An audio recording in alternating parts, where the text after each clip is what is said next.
ماوەی 14 ساڵە گەڕەکی فەرمانبەران لە شاری هەولێر کە بە 4000ەکەی فەرمانبەران ناسراوە هەوڵی دروستکردنی مزگەوتێکی تیادا دەدرێت، بەڵام بە هۆکاری جیاجیا ڕێگریان لێ دەکرێت. ئەمە وەکو نوێنەراتی ئەو خەڵکەی کە لێرە بوون، هەو خەڵکە هەموو ئامادەی خۆیان دەربڕیا کە مزگەوت لێرە دروست بکرێ.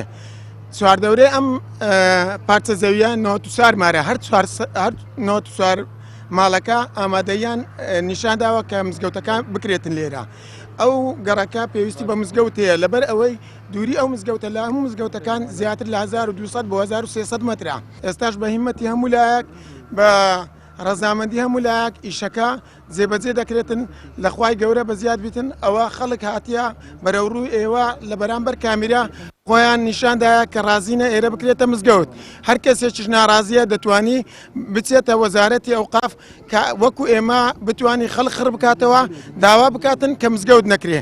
بەڵام ملەتی کورد ملەتێکی مسلمانە هەمویان عەزیان لە دروستکردنی مزگەوتە. قەنەعەتمان هاتیە ئەو مزگەوتە کە ئەو مزگەوتەی لەو مەنتیقەی دەکرێت چاردەرەوەی ئەو مزگەوتەی زیاتر لە 1200 ماڵی تێدایە. ئێرە گەڕەک 9000 فەرمانبەرانی پێ دەڵێن. هەر پارچە زەویەکیش بوویتە 2 ماڵ.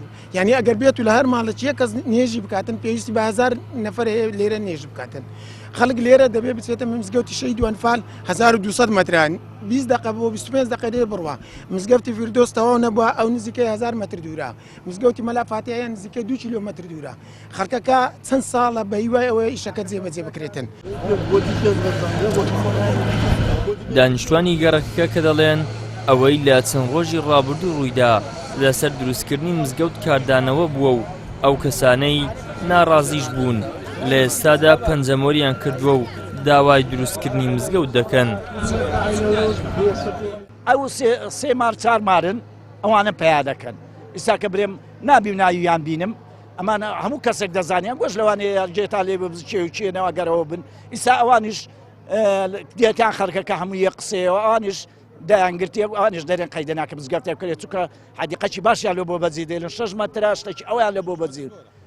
ئیستا 6 مەتر بیتر کاکە وەڵا خانیەکی بەسیتی پێ دەکرا. ئەوە 14 سارە ئێرە خەریکە لۆ مزگەوتێ دەست بەدەست دەست بە هەر حال ڕێگر هەبوو بە کوردیەکەی ڕێگر هەبوو.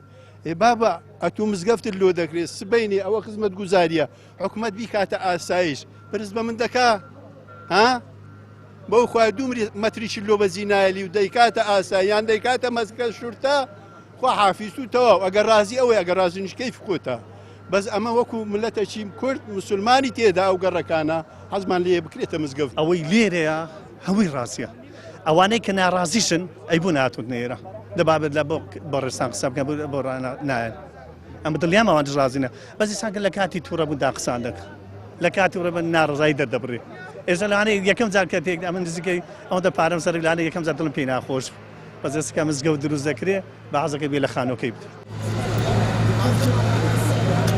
لە ماوەی ڕابردوودا بەهۆی چەند کەسێکی کەمی گەڕەکەکەوە هەوڵی ڕێگری لە دروستکردنی مزگەوت لە گەڕەکی فەرمانبەران دەدرا، بەڵام لە ئێستا بەهۆی پێویستی گەڕەکەکە بۆ مزگەوت و دووری مزگەوتەکانی دەوروبەری لێیەوە بڕیار لە دروستکردنی مزگەوتەکە دراوە و دەستی پێدەکرێت.